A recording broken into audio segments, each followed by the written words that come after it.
la population n'est pas surveillée, les gens ne sont pas forcément... C'est pas un état policier, dans les termes de... Ici, vous ne surveillez pas. Ils vous surveillent pas. Avec votre carte de presse, là, vous pouvez filmer ce que vous voulez. Même pas, vous pourrez mettre une carte du Club Med à l'intérieur, à la place de la carte de presse. Ok, c'est bon, avance. Mais c'est un régime ultra corrompu. Beaucoup de détournements, alors qu'il y a des richesses, tu vois, tu as le Bani, tu as les mines, le saphir, l'or, voilà, c'est vraiment, c'est très fort. Beaucoup de problèmes d'accès à l'eau, à l'électricité. Les gens sont extrêmement pauvres. Alors, ils sont pauvres partout dans plein de pays africains, tu vois, alors qu'il y a des richesses, mais à Madagascar, c'est vraiment quelque chose qui est impressionnant. Et donc, ce sont ces quatre gamins qui ont lancé ce mouvement. Ce sont ces 4 gamins qui ont lancé le compte de la Gen Z à la suite de ce qui s'est passé au Népal et en Indonésie, et qui ont fédéré autour et qui ont lancé le premier appel à manifester le jeudi 25 septembre et c'est là que toutes les colères se sont cristallisées. Les gens, comme un peu au Togo, se sont fédérés parce qu'aussi c'était pas à l'appel d'une opposition que les gens jugent corrompus, qui est décrédibilisé. C'était vraiment des gens de l'extérieur, des gens c'est contrairement au Togo, c'est des gens qui n'étaient pas forcément connus, tu vois, c'était pas comme toi, Ozaga Bambo, et voilà. C'était vraiment des gens qui sont sortis de l'anonymat. Ils n'ont même pas sorti. Jusque-là, ils sont anonymes. Ils sont toujours anonymes. Jusque-là, ils sont anonymes. Oui, jusque-là. Il y en a qui ont fait des interviews, mais village masqué. Et puis petit à petit, il y a eu des manifestations, donc qui étaient réprimées. Il y a quand même eu 22 morts pour l'assommement des Nations Unies, parce qu'à un moment, ils sortent avec Kalachnikov. Et le président Razoel a renvoyé tout son gouvernement. Mais ça a continué, ça faiblissait. Et puis c'est vrai que samedi matin, quand il y a eu l'appel de l'armée, la mutinerie là au Capsat, les gens se sont sentis galvanisés et ont suivi. Maintenant, le problème qui se pose, c'est comme partout, c'est-à-dire que la Gen Z n'est pas forte, entre guillemets, elle a su être force de mobilisation, mais elle n'est pas forte pour peser dans les débats. Il commence à y avoir des récupérations politiciennes, etc. Il y a l'armée qui rentre en jeu. Donc il y a beaucoup de négociations là qui sont en cours. Alors, la classe politique à Madagascar, elle représente quoi jusqu'à ce que la Gen Z n'intervienne sur la scène politique? La classe politique, elle était quoi? Tu as des opposants classiques, tu as l'ancien président Marc Ravalomanana qui est là, c'est une vieille classe politique qui est décriée, qui a eu son temps aux affaires et qui n'a pas réussi à résoudre les problèmes, parce que ici c'est vraiment impressionnant, c'est-à-dire tout, les routes, l'eau, l'électricité, il y a tout qui manque, alors qu'en fait c'est un pays extrêmement riche, que ce soit en mines, que ce soit, j'ai parlé de la Bani, il y a une captation des ressources là par une minorité, par l'ancien président Razoel qui, rappelons-le, était DJ dans une boîte de nuit avant de devenir président, qui détient la nationalité française alors qu'il n'avait pas le droit normalement d'être français. Voilà, qui a été installé à l'époque au pouvoir par Nicolas Sarkozy, qui là maintenant s'est un peu fâché avec les Français.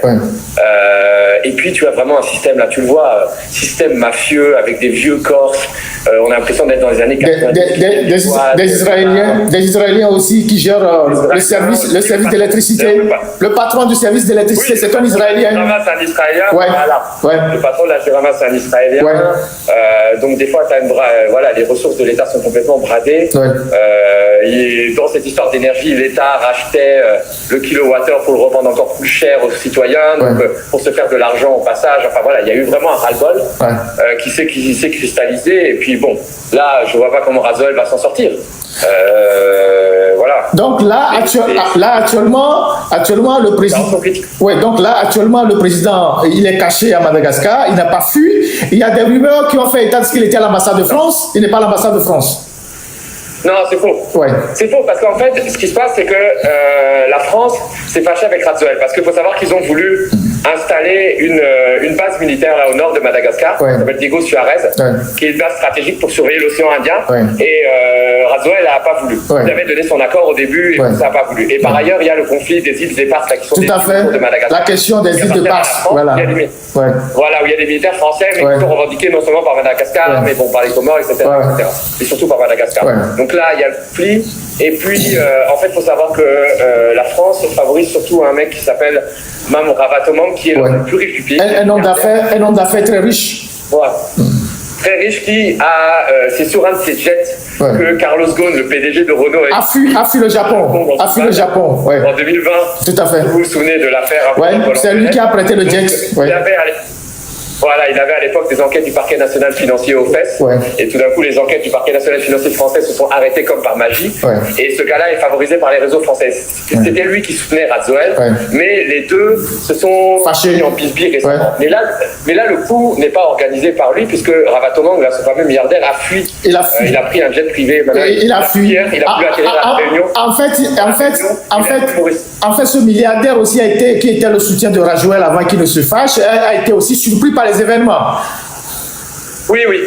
Oui, parce que c'était même lui qui avait organisé même les pillages. Tout à fait. Après la première journée de manifestation le 25 septembre, il avait organisé les pillages parce qu'aucune de ses entreprises n'avait été touchée. Et que les entreprises de ses concurrents. C'est ça. Il avait dit que, comme il avait une milice privée avec des gendarmes français, c'était lui qui avait organisé les pillages pour affaiblir à la fois affaiblir ses concurrents, mais aussi affaiblir la manifestation. Le mouvement de la c'est ça. Voilà. Et donc les militaires, bon voilà, il y a vraiment une colère par rapport à Razoel, à Ravatoman, enfin tout ce système. Et effectivement, la France était fâchée avec Razoel. Donc l'histoire que Razoel s'est réfugié à l'ambassade de France, bon, ça vient sans doute de l'idée que Razoel dépose la nationalité française, mais c'est pas vrai. La France fait n'importe quoi, ça. On est les premiers à dire, mais à un moment quand il fait n'importe quoi, non, il est caché quelque part à Madagascar, il est ni au palais ni à sa résidence. Je sais que même les militaires hier. Il est caché avec sa famille. Il est caché. Il est caché avec le dernier. Je ne sais pas s'il a fait sa famille parce que ses enfants sont en Suisse. Ses enfants sont en Suisse.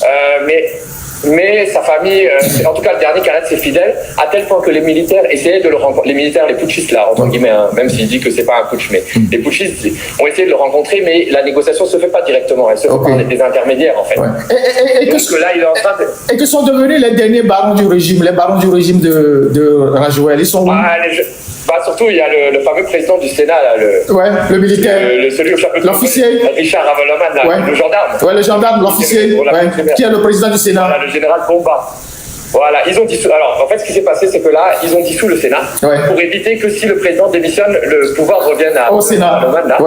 Donc, lui, je peux vous dire, je ne sais pas où il est. Il est en fuite. Il faudrait mieux qu'il se cache. Parce que les jeunes sont en train de le chercher. Les gendarmes, il y a une vraie colère. Y compris, d'ailleurs, il y a eu des affrontements entre les gendarmes et les militaires. Moi, j'étais tout à l'heure là au camp de la CAPSAT. Il y a un militaire là qui a été tué par les gendarmes lors d'affrontements. Même ce matin, il y a eu encore des affrontements entre les gendarmes et puis les militaires. Mais ça a tourné à l'avantage des militaires. Et là, les militaires sont des bandades. Et lui, qui était le président du Sénat, qui était le patron officieux de la gendarmerie, voilà, parce que hier, j'ai retrouvé, je sais pas, vous avez vu des douilles de AK-47. Tout à fait, j'ai vu ça. On s'est fait canarder. Grenade française avec en plus de la toxicité du gaz. Moi, j'ai jamais vu ça. J'ai été intoxiqué, j'ai été brûlé. Alors que bon, j'ai l'habitude des gaz lacrymogènes. Ça n'a jamais été comme ça. Mais voilà, c'est quelque chose d'extraordinaire de voir la joie des gens.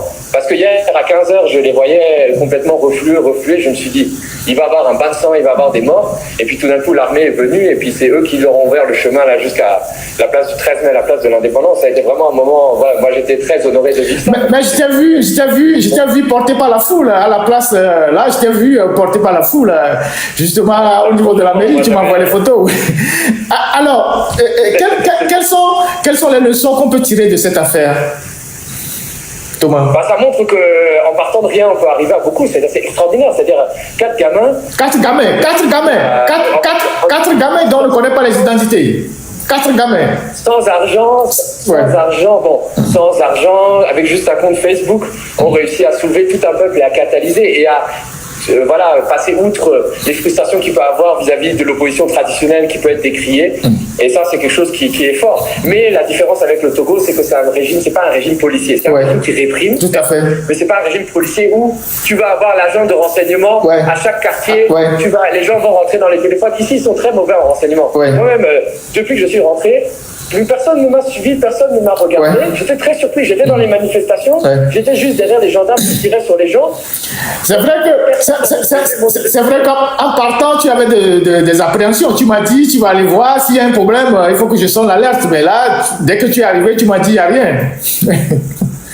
Non, c'est-à-dire qu'en fait, ils ont pas de système, même à un moment, dans les manifestations, c'est-à-dire la police voulait escorter les manifestants, les conduire là où ils voulaient aller, et c'est les gendarmes qui se mettaient à gazer les policiers. Enfin, il y avait une désorganisation au sommet de l'État, et ils sont pas bons en renseignement. C'est ça la grande différence avec le Togo, où la population est surveillée, traquée. Il y a un gars qui met un commentaire sur les réseaux sociaux, on peut aller te prendre au Mali, on peut aller te prendre au Burkina Faso, on va aller chercher à te prendre en France. C'est ça la grosse différence.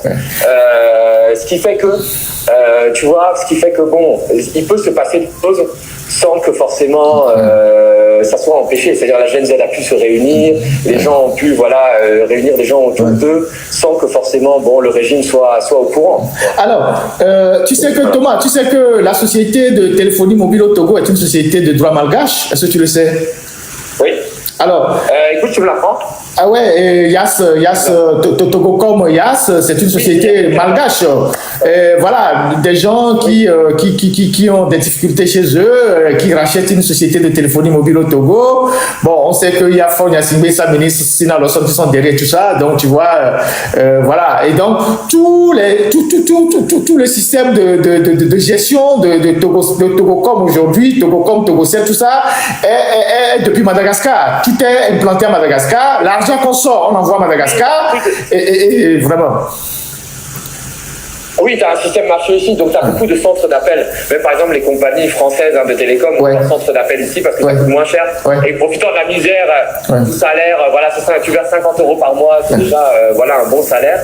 Et donc, évidemment, on peut faire sortir de l'argent vraiment. Ici, c'est un système vraiment mafieux où il y a énormément d'argent qui est en circulation, peut-être même plus que le Togo dans une certaine mesure. C'est-à-dire que, voilà, comme il n'y a pas de contrôle de l'État, tout le monde peut se faire de l'argent. Et puis, tu as des vieux Français là qui sont là, des vieux Corses, tu as des tueurs à gages, des gens qui sont recherchés par Interpol en France, qui finissent ici, qui ont des passeports diplomatiques. C'est vraiment, on a l'impression d'être dans Jurassic Park là. Des vieux blancs qui n'ont pas été virés d'ailleurs en Afrique et qui continuent à faire de l'argent ici. Vraiment, c'est très très très surprenant. C'est-à-dire qu'on vit comme il y a 20-30 ans, même par exemple toutes les problématiques sur la présence de la France qui est très présente en Afrique de l'Ouest. On a beaucoup critiqué la France et pas très présente ici. Alors qu'il y a beaucoup à critiquer. C'est-à-dire que des entreprises françaises, par exemple là, il y a une filiale de Bouygues qui a construit un téléphérique dans la capitale parce que c'est une capitale qui est en hauteur. On a 1300 mètres, il y a beaucoup de montées et descentes. Et ils ont construit un téléphérique, sauf qu'en fait le prix du billet est à 50 centimes ou 60 centimes d'euros. Donc 400 pour dire 400 francs CFA. Mais les gens n'ont même pas les moyens de se payer 400 francs CFA. Du coup, quand il y a eu les premières émeutes, ils sont allés brûler ça. Et les 150 millions d'euros là qui ont été investis par l'État malgache, ils sont perdus. Donc il y a beaucoup de choses. Tu vois, et donc que la France a. Et donc, pour résumer, ces quatre jeunes qui sont pour le moment inconnus, qui ont lancé l'appel sur Facebook, sur les réseaux sociaux, ont joué sur la misère et la colère des populations pour la soulever contre le régime de Rajoel. Oui, en fait, au départ, c'était vraiment l'histoire de l'eau et l'électricité. Oui, c'était l'histoire de l'eau et l'électricité et c'est parti très vite. Voilà. Il y a des conseillers municipaux qui sont venus. Et tu as vu le président, le président qui disait à la dernière minute, oui, j'ai dissous le gouvernement, et je demande 1 an pour régler les problèmes. Si après 1 an je ne règle pas les problèmes, je vais démissionner, mais il était trop tard. Oui, mais ça veut dire que le gars est là depuis. En fait, il a fait la transition entre 2009 et 2014. Tout à fait. Il est reine en 2018. Et il a été réélu en 2023 en grande partie. Il s'est rapproché plutôt des Russes, lui. Et il n'y a rien qui a changé. Donc les gens, ils sont déçus. Alors que c'est lui qui avait mené la précédente grande révolution. Contre Ravalomanana. Voilà. Qui avait, contre Ravalomanana. Et c'est l'armée qui était venue, d'ailleurs, le Kapsat le même, l'armée qui aujourd'hui est en train de le renverser, l'a mis au pouvoir. Tu vois, comme quoi il y a une certaine ironie de l'histoire. Et c'est comme ça que ça s'est passé. Donc maintenant, il s'est bien enrichi. Il a une fortune de $1 milliard. Non, mais lui, il n'y aura pas de problème. D'ailleurs, je pense qu'ici, l'idée, c'est qu'il doit être en train de négocier un sauf-conduit pour pouvoir partir à l'étranger. Et puis vivre de sa fortune. Il a dû planquer de l'argent en Suisse ou je ne sais pas où. Mais oui, il n'y aura aucun problème avec lui.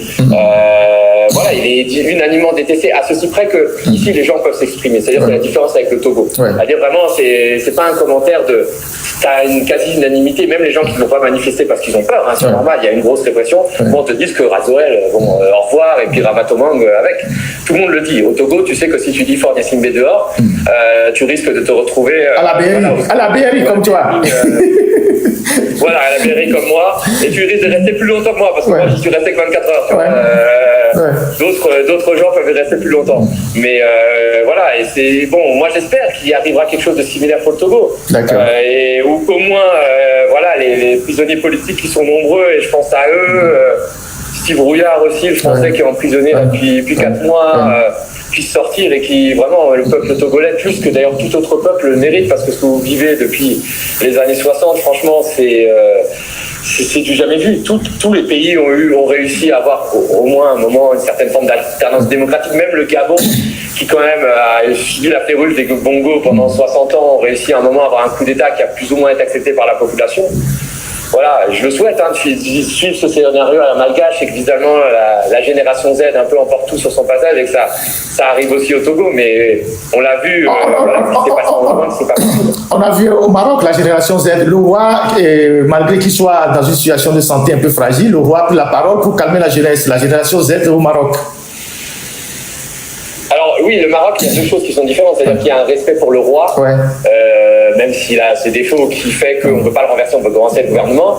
Et c'est vrai que ce qui rapproche le Maroc et le Togo, c'est que vous avez quand même un système de surveillance de la population qui est quand même très développé. Le Marzen au Maroc, qui arrive à contrôler leur population, et malgré ça, les gens se sont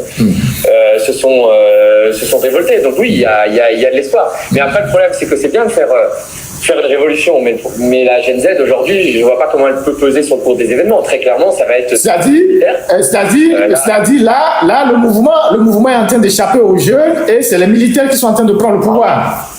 Et là, vous aviez tout sur l'estrade, là, tout à l'heure, place de l'Indépendance. Les gens sont venus faire une cérémonie d'hommage là aux militaires qui a été tué par les gendarmes hier. Vous avez toute la vieille classe politique avec Marc Ravaloman, tous les opposants que les gens aimaient plus. Les opposants corrompus qui sont revenus dans la... Voilà. Alors que bon, la Gen Z, le problème c'est comme ils sont sans tête, ça a été leur force, mais aujourd'hui c'est leur faiblesse.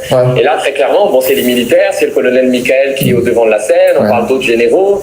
Enfin voilà, c'est eux qui vont avoir les cartes en main pour diriger le pays. Et dans le contexte de la communauté internationale aujourd'hui, un militaire qui prend le pouvoir, c'est pas forcément un militaire qui le rend. Parce qu'il n'y a plus d'obligations. On peut très bien, ça peut se passer comme en Guinée, comme au Mali, comme au Burkina Faso, comme partout, où finalement les militaires ont pris et sont là à vitam aeternam et ils déçoivent les espoirs. Donc c'était bien de le faire, ça, évidemment. La Gen Z, de voir la joie des gens, le soulagement hier, c'était très très émouvant. Mais c'est vrai que voilà, on sait pas qu'est-ce qui va se passer demain, et ça risque d'être un peu les militaires, les uniformes kaki et les vieux politiciens qui risquent de reprendre le pays. Pour quel résultat? Est-ce que ça va changer quelque chose fondamentalement dans la vie des Malgaches? Ça, c'est la question. Mais c'est déjà bien de le faire, parce que je peux vous dire que hier, vraiment, c'était pas gagné. C'est très inattendu. Moi, je voyais le mouvement qui descendait. D'ailleurs, je devais partir aujourd'hui. Je me dis, je rentre aujourd'hui parce que voilà. Et puis hier, je me dis, je trouve la manifestation, là, comme tous les jours, ça va encore être dispersé. Et c'est vrai que tout d'un coup, il y a eu cet appel le matin, là, au niveau de la CAPSAT, au niveau de l'armée, qui a fait basculer le mouvement, très clairement. Alors, merci beaucoup, Thomas, pour avoir consacré un peu de ton temps dans notre live. Merci beaucoup depuis Antananarivo, et je te souhaite un bon séjour, mais prudence à toi, fais attention, et s'il y a un souci, tu m'alertes, je reste toujours en repérage.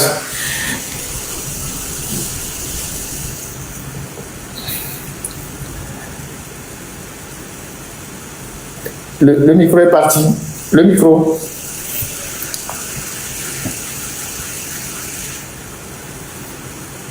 Allez, merci Thomas.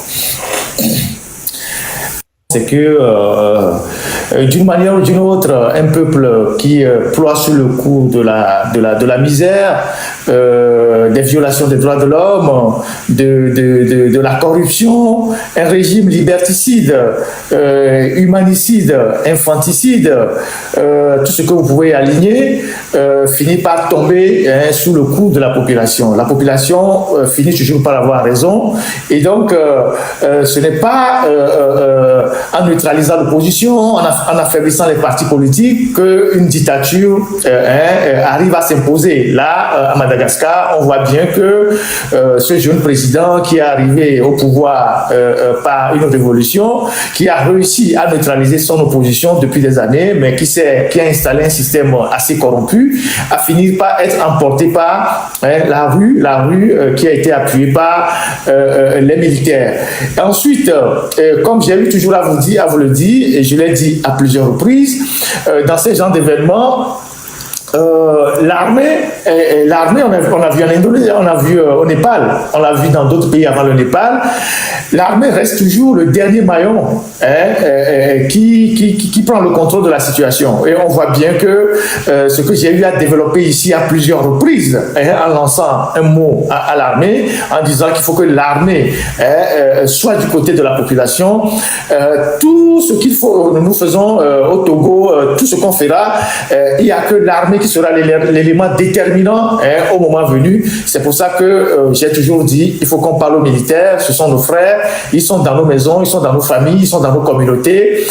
Ils ont beau être, je sais pas, endoctrinés par le système des Nyasimbe, parce que les Nyasimbe ont toujours fait croire à quiconque qui rentre dans l'armée que l'armée est une création des Yadema. C'est pour la raison pour laquelle d'ailleurs j'ai toujours dit, il faut déadémaïser l'armée, parce que quand les gens rentrent dans l'armée, on leur fait comprendre que sans Yadema, cette armée n'aurait jamais existé. Donc, c'est comme on leur fait signer un pacte. Donc, pour eux, quand on s'engage dans l'armée, on est fidèle à la famille Nyasimbe. Et donc, il faut, d'une manière ou d'une autre, qu'on essaye de dire à l'armée, il est temps que l'armée soit du côté du peuple. Et donc, ce sont les leçons que nous devons tirer de Madagascar. Et ce sont les mêmes leçons qu'il y a eu avant au Népal. Quelle que soit la situation, à la dernière minute, même si ça part en couille, l'armée est la seule structure organisée dans un pays pour reprendre les choses et mettre de l'ordre. Donc, partout, aujourd'hui, toutes les dictatures sont en danger, même si les contextes ne sont pas les mêmes, même si les situations politiques ne sont pas les mêmes, même si les situations sont particulières à chaque pays. Toujours est-il que le point commun, c'est que les gens n'en peuvent plus de ces régimes corrompus, ces régimes qui s'enrichissent, ces régimes qui privent les citoyens de tout, ces régimes où les barons s'enrichissent, ces régimes où les jeunes n'ont pas d'avenir. Et donc, cette génération Z qui est en train de faire un effet domino pratiquement dans tous les pays, va finir par emporter ceux qui ne veulent pas prendre leurs responsabilités en engageant des réformes politiques et qui permettent aux gens de souffler un peu. Sur le cas de Madagascar, ce président qui était assez autiste, qui était sourd, totalement sourd, quand il a senti venir le danger, c'est comme les dictateurs, ils ont toujours un quart d'heure de lucidité. Il s'est rendu compte qu'il faisait fausse route. C'est lui-même qui vient maintenant faire un discours pour dénoncer la corruption. Il dissout le gouvernement et il demande à la population de lui donner 1 an pour faire les réformes. Et s'il n'arrivait pas à faire les réformes, il va démissionner. Mais le peuple lui a dit, mon frère, c'est trop tard, il faut que tu partes. Dessous trop tard. Et c'est ce qui lui est arrivé. L'autre leçon à tirer aussi de ce qui se passe à Madagascar, où actuellement le président est caché en train de négocier sa fuite, c'est qu'il est seul. Il est seul. Donc, tous ces courtisans sont à la merci des populations. Et c'est ce que j'ai toujours dit. Ceux qui s'acharnent, ceux qui s'investissent au-delà de leur force pour soutenir Faure Gnassingbé au Togo, le jour où ça va chauffer, Faure Gnassingbé partira seul avec son hélicoptère. Il négociera pour partir seul. Et vous serez livré à la population. Et la colère de la population va s'abattre sur vous.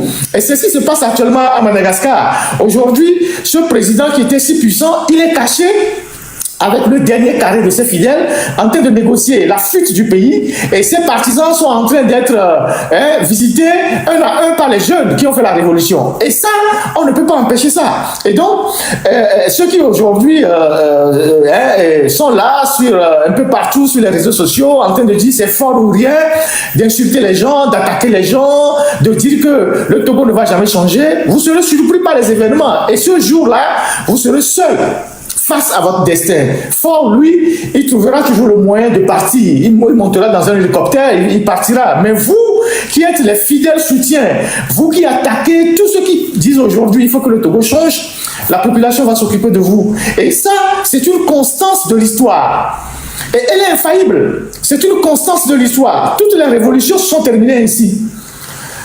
La dictature, c'est un métier à risque. Les soutiens de la dictature aussi sont des gens à risque.